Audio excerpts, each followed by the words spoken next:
Hello, it's SquashWarp episode 6 already, and we are starting today with yet another launch of the Tortoise space probe going to the moon. But we've seen this launch now several times, so we're just going to skip through the highlights. We have booster separation, very nice, and main stage separation, and fairing separation, and circularization burn, and transfer burn. Again, those real blooms. And the planet shine effects on the side of the KW parts. Oh, also pretty. And here's our insertion burn in orbit of the moon here. I think I'm using all these terms right. But it's the Kerbal Space Program, so somebody can correct me quite easily. Here we go. This is our landing. So, we've done this. Hey, look, we've got landing gear on this thing this time. So that's an improvement already, right? I try to burn just in a sort of reverse gravity turn, but we start to fall a little bit too fast. I came in a little low, deciding that I think we're going to go ahead and go right into this crater here. And I tend to land when I do like moon landings. I tend to fly with my ship upside down, so that the nav ball is pointing the way that I'm looking. Um, that happened. See how I'm about to fall over there? That happens when I turn off SAS, and those landing legs seem to have some weird phantom forces. I've noticed this before.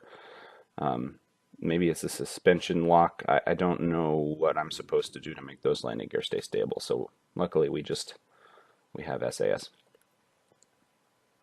And it's just a quick hello to the moon. I don't know how I guess we don't take a surface sample. I was going to say I don't know how we take a surface sample. It's not really a sample return mission, is it? It's just what happens to our materials and our goo when we are on the moon. What is the temperature of space next to the moon? These are all strange questions to ask, and it's why we're going to be sending Kerbals to the moon very soon, because they can tell us more about it. Here I am fiddling around with my return burn.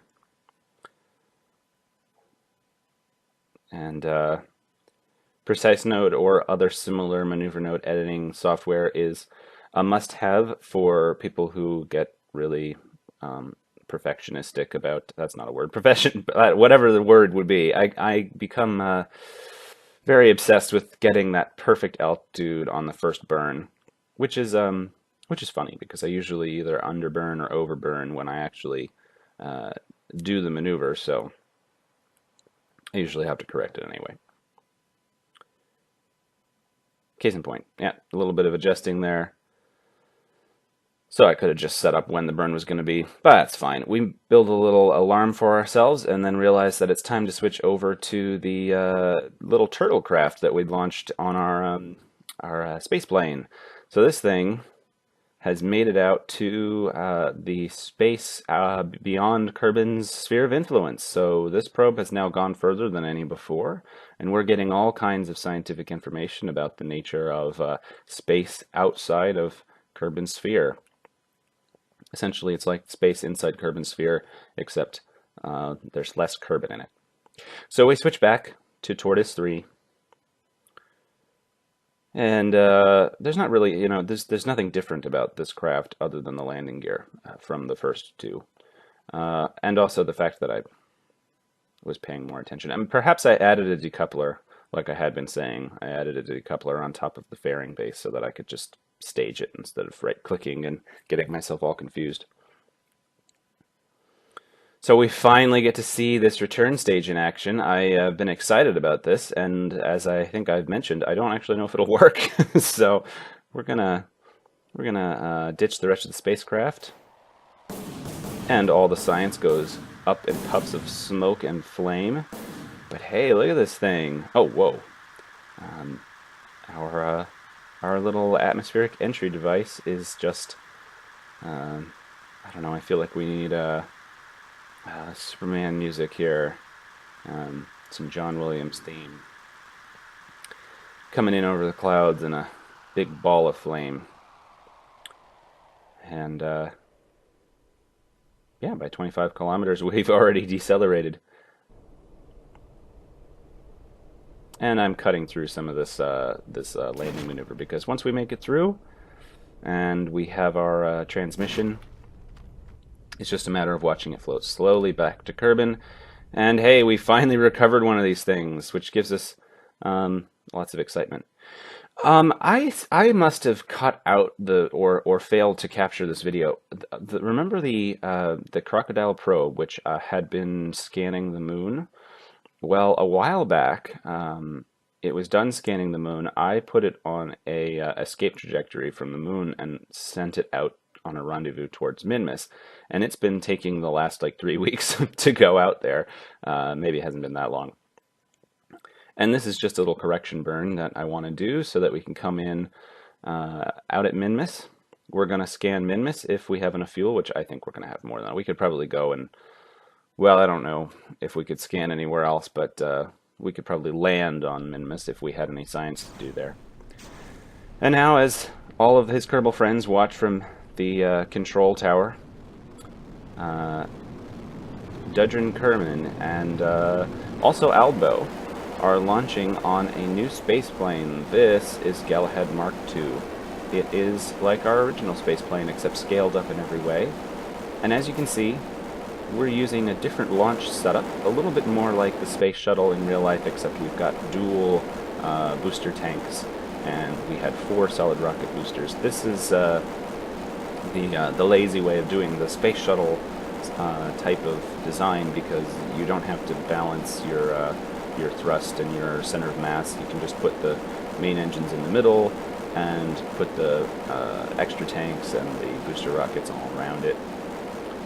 But I had to do this primarily actually because I have those 2 engines rather than 1, and I don't yet have parts to bring a stack of 2 back down to a stack of 1 to put a big booster underneath, and 2 boosters underneath weren't working. I had a lot of iterations of this thing. We're now getting into the realm where the vehicles are too complicated to really be able to include every single test flight as part of my canon, because it just becomes too complicated to work with. You notice you can see what's going on. I actually discovered that Planet Shine has an ambient light adjuster slider built into the mod, so we could have been seeing what was going on in all of those night shots. But here it is, Galahad Mark II, based on B9 parts, and should have much better heat tolerances now that we're moving up in the tech tree here. I overburned our circularization a little bit. Just want to adjust that. Just because I'm being obsessive. And we have room for 4 passengers as well as the 2 pilots. But this was a test flight, and we have those ejection modules on the side now. We finally unlocked. So I wanted to make sure I only brought Kerbals I could eject. Not that that's the most dangerous part of the flight. Oh, hey! So these are the slider probes coming out 2 at a time from the cargo bay. And these are little moon landers. They're going to go out to the moons of Kerbin and do yet more science. Aldbo decides he needs to go check on them, make sure that they deployed correctly. I don't know how he can see anything with the sun right in his face. Maybe he's got a fancy visor, brightness adjuster or something. Or maybe Kerbal eyeballs just can gaze directly at the sun without concern. That would explain a lot about them. But I'm finally getting to use these beautiful B9 parts that I've been looking forward to using and haven't really played with since like version 0.25 when I did like a moon. I did a Kethane moon mining base with a bunch of B9 and KW parts, and that's the last time I played with these, so it's fun to get them back. Come on, Elbow, you can make it. And we've got more life support in this thing now. We can stay up here for a long time, so we can go ahead and switch to our probes and get them sent off to where they need to be. The first probe, Slider 1, is going to go out to the moon. I know we said we're doing a manned moon landing, and we are, but mostly this sort of became. I have to admit that these probes are more of an excuse to build the space plane than they are something I really needed to do. Oh boy, we're about to hit everything. Watch as the space plane flies by. Whoa! See, you gotta be mindful of where your other ships are when you do those escape burns or transfer burns. And Slider 2 is going to go to Minmus, so we'll finally get some landed science from Minmus, which we haven't had. I want to unlock a little more of the tech tree. I kind of sacrificed some things I probably could use just so I could get those B9 aerodynamic parts, and I'm trying to make up for it by making those missions particularly useful. But we're launching at a terrible time as far as the inclination of Minmus. But not to worry, these things have plenty of delta V. They are they're the little probes that could. Is that a book that anyone still reads their kids anymore? I don't know, but I haven't thought about the little engine that could in a long time. Anyway, this has all the science that we have, except for the materials bay. I did discover, because I have tweak scale, because you need to have tweak scale when you do interstellar extended. Because I have tweak scale and I'm playing in Science Sandbox, so money is not a constraint, although I try to kind of build with a little bit of sensibility in mind, because if it looks like it should have taken 10 years to build a monstrosity, I feel like I should honor that. But anyway, the tweak scale penalizes reducing the size of science experiments by making them cost much, much more. But since we don't care how much things cost, I quickly realized that not only could I put a materials bay on this probe, I could probably put 30 materials bays on this probe, just in a ring around the outside, because you can scale them down to about the diameter of the engine bell on that little teeny engine there. So I've got to kind of draw the line for myself when you're doing what's now Sandbox. You got to kind of be mindful of not exploiting things. In the past, I might have put a lot of effort into, well, if there's a way that I can exploit the game that isn't protected by some rule in the game, then you got to change things. But I've just gotten to a point where if I play in career mode with a lot of mods, I end up doing a lot of work to make the contracts reflect what mods I have and to balance everything out. And I just don't want to anymore. I think I just want to play the game by my own rules and enjoy it. And here we are doing our return burn. We're going to come back. We're aiming for the Kerbal Space Center again. And I did a little bit of a radial burn to change where my periapse was so that I would be more likely to get to the Space Center. But this plane is completely different than the last one we flew. It's substantially larger. It's not just that, the parts are wider and it's slightly longer, but those wings are massively bigger. I ended up putting that crew cabin on there primarily because if I didn't have the 4-person B9 crew cabin, I couldn't get the center of lift to be where I wanted it to be.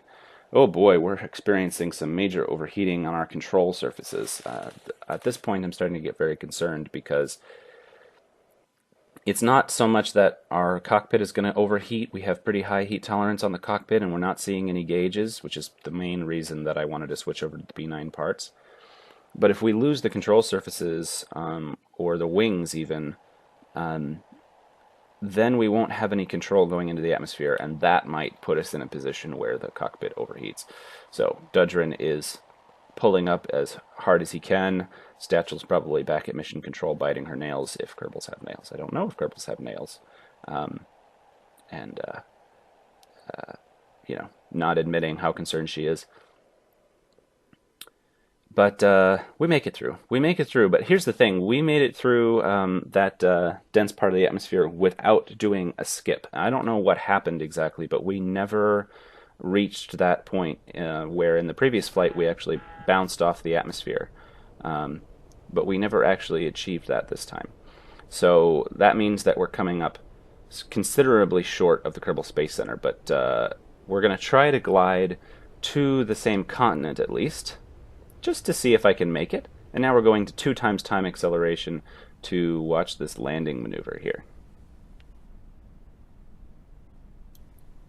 Okay, Dudrin's got it lined up. We're coming in. We're going to make it to the land, but there is a mountain ahead of us, or at least a ridge of some kind. So we need to pull up, and can we make it over this? Dudrin, I would put out your landing gear in case you cannot make this.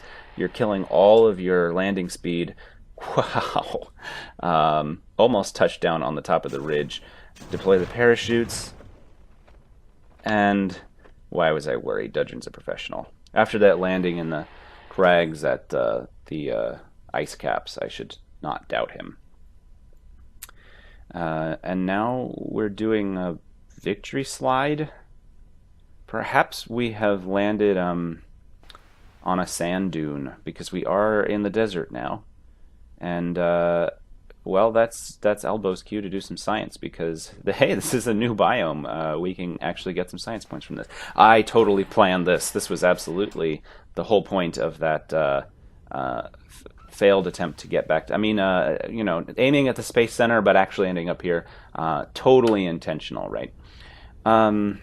Now he just has to get back in. But this plane actually does not allow for that, it seems. Albo becoming, well, just kind of sad that he's going to have to stand out in the desert. And Dudrin, not wanting to leave his friend alone, decides to do a test of the ejection system. Because it looked fun. And, what better way to leave a plane? Don't just get out. If you've got an ejection system, why not use it? And finally, we're going to roll out the Gareth airplane that we've used in our previous episode, because Frannis and Kerbin heard about the science that was to be had out in the deserts, and they wanted to come join their friends in that exploration. So they're going to launch a well-used and tested airplane and make a quick trip over to the deserts to the west of the Kerbal Space Center. This is mostly a sanity flight for me, because a number of the missions in this episode were giving me a lot of trouble, in particular the spaceplane flight. We've now gotten into the regime where the vehicles I'm trying to design are often too complicated to stick with my no reverts policy if I want to have any Kerbals left in my roster, which I do. I get sentimental. I like the little guys. I also had a situation where I was playing kind of late, and I did a mod update without really paying attention to what I was doing, so I had 2 copies of the same mod that were causing some kind of conflicts. And I also tracked down some flaw I was having with a mod I didn't even realize that I had, because it had been installed by a different... it was bundled with another mod that I did want. And they were throwing exceptions that were filling up the debug menu just in this infinite loop. So I had to do some poking around to figure out what the problem was there, and some copying in of backups of the game data folder. I also originally had done a previous flight with my other spaceplane, with the Galahad Mark I, and had performed pretty much the same maneuvers, it's the same descent profile, and it killed my Kerbal, but I was also really distracted, and I kind of ended up having to kind of undo everything I did that night, especially because of the mod problems and things like that. So we just kind of had to have a bit of a reset and design a new plane so that I could just kind of have a fresh approach. And here's Kerbin of Kerbin taking science reports from the desert while splashed down. I always like to come to these pools out in the desert because it's a slightly different situation. As far as I can tell, you get for some experiments you can do a duplicate report. from splashdown versus not splashdown. At least that's what it seems to be. I'll have to double check that in the science archives.